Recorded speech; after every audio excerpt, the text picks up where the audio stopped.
बेटा बनकर, बेटी बनकर, दामाद बनकर और बहू बनकर कौन आता है जिसका तुम्हारे साथ कर्मों का लेना देना होता है। लेना देना नहीं होगा तो नहीं आएगा। एक फौजी था, उसके माँ नहीं थी, बाप नहीं, शादी नहीं, बच्चे नहीं, भाई नहीं, बहन नहीं।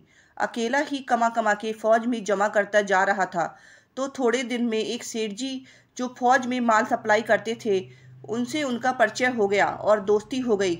सेठ जी ने कहा, जो तुम्हारे पास पैसा है वो उतने के उतने ही पड़ा है, तुम मुझे दे दो, मैं कारोबार में लगा दूं तो पैसे से पैसा बढ़ जाएगा, इसलिए तुम दे दो।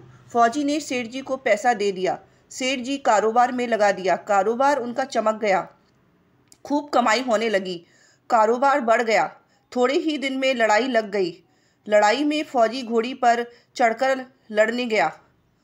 घोड़ी इतनी बदतमीज थी कि जितनी जोर जोर से लगाम खींचे उतनी ही तेज भागे।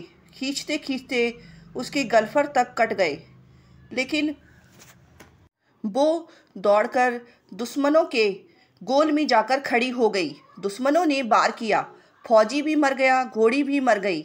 अब सेठ जी को मालूम हुआ कि फौजी तो मर गया, तो सेठ जी बहुत खुश हुए कि उसका कोई वारिस तो नहीं है ही नहीं। अब ये पैसा देना किसको? अब मेरे पास पैसा भी हो गया, कारोबार भी चमक गया, लेने वाला भी नहीं रहा। तो सेठ जी बहुत खुश हुए।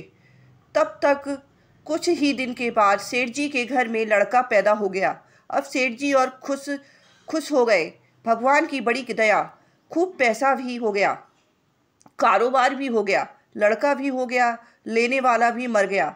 वो लड़का होशियार था, पढ़ने में समझदार था। सेठ जी ने उसे पढ़ाया लिखाया। जब वह पढ़ लिख कर बड़ा हो गया तो सोचा कि अब ये कारोबार संभाल लेगा, चलो अब इसकी शादी करा दे। शादी करते ही घर में आ गई बहू रानी। अब उसने सोचा कि चलो लड़के की शादी हो गई, अब कारोबार संभालेगा। लेकिन कुछ दिन में लड़के की तबीयत खराब हो गई। अब सेठ जी डॉक्टर के पास, हकीम के पास, वैद्य के पास दौड़ रहे थे। वैद्य जी जो दे रहे हैं, दवा खिला रहे हैं, और दवा असर नहीं कर रही है। बीमारी बढ़ती ही जा रही, पैसा बर्बाद हो रहा है और बीमारी बढ़ती ही जा रही है। रोग कट नहीं रहा है, पैसा खूब लग रहा है। अब अंत में डॉक्टर ने यह कह दिया कि ला इलाज मर्ज हो गया, इसको अब असाध्य रोग हो गया है, ये लड़का 2 दिन में मर जाएगा। डॉक्टरों के जवाब देने पर सेठ जी भी निराश होकर लड़के को लेकर रोते हुए आ रहे थे। रास्ते में एक आदमी मिला। कहा, अरे सेठ जी क्या हुआ, बहुत दुखी लग रहे हो। सेठ जी ने कहा, ये बच्चा जवान था, हमने सोचा बुढ़ापे में मदद करेगा, अब ये बीमार हो गया। शादी होते ही हमने इसके लिए खूब पैसा लगा दिया, जिसने जितना मांगा उतना दिया, लेकिन आज डॉक्टरों ने जवाब दे दिया, अब ये बचेगा नहीं, असाध्य रोग हो गया, लाइलाज मर्ज है, अब ले जाओ घर, 2 दिन में मर जाएगा। आदमी ने कहा, अरे सेठ जी तुम क्यों दिल छोड़ रहे हो, मेरे पड़ोस में वैद्य जी दवा देते हैं, 2 आने की पुड़िया खाकर मुर्दा भी उठकर खड़ा हो जाता है, जल्दी से तुम वैद्य जी की दवा ले आओ। सेठ जी दौड़कर गए, 2 आने की पुड़िया ले आए और पैसा दे दिया। पुड़िया ले आए, बच्चे को खिलाई, बच्चा पुड़िया खाते ही मर गया। लड़का गया। अब सेठ जी रो रहे हैं, सेठानी भी रो रही हैं, और घर में बहुरानी और पूरा गांव भी रो रहा। गांव में शोर मच गया कि बहुरानी सेठ जी की कमर जवानी में टूट गई। सब लोग रो रहे हैं। तब तक एक महात्मा जी आ गए। उन्होंने कहा, भाई क्यों रोना धोना। लोग बोले, इस सेठ का एक ही जवान लड़का था, वो भी मर गया, इसलिए सब लोग रो रहे हैं, सब दुखी हो रहे हैं। महात्मा बोले, सेठ जी रोना क्यों। सेठ महाराज, जिसका जवान बेटा मर गया हो वो रोएगा नहीं तो क्या करेगा। महात्मा, तो आपको क्यों रोना, सेठ मेरा बेटा मरा तो और किसको रोना। महात्मा, और उस दिन तो आप बड़े खुश थे। सेठ, किस दिन। महात्मा, फौजी ने जिस दिन पैसा दिया था।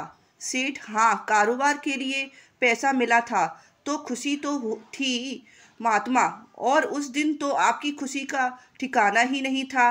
सेठ, किस दिन। महात्मा, अरे जिस दिन फौजी मर गया था, सोचा कि अब तो पैसा भी नहीं देना पड़ेगा, माल बहुत हो गया, कारोबार खूब चमक गया, अब देना भी नहीं पड़ेगा, बहुत खुश थे। सेठ: हाँ महाराज, खुश तो था।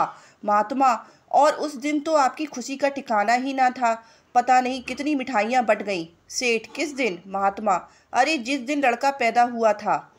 सेठ: महाराज, लड़का पैदा होता है तो सब खुश होते हैं, मैं भी हो गया तो क्या हुआ? महात्मा: उस दिन तो खुशी से आपके पैर जमीन पर नहीं पड़ते थे। सेठ: किस दिन? महात्मा: अरे जिस दिन बेटा ब्याहने जा रहे थे। सेठ: महाराज, बेटा ब्याहने जाता है तो हर आदमी खुश होता है, तो मैं भी खुश हो गया। महात्मा: तो जब इतनी बार खुश हो गए तो जरा सी बात के लिए क्यों रहे हो? सेठ: महाराज, ये जरा सी बात है, जब बेटा मर गया, ये जरा सी बात है। महात्मा: अरे सेठ जी, वही फौजी पैसा लेने के लिए बेटा बनकर आ गया।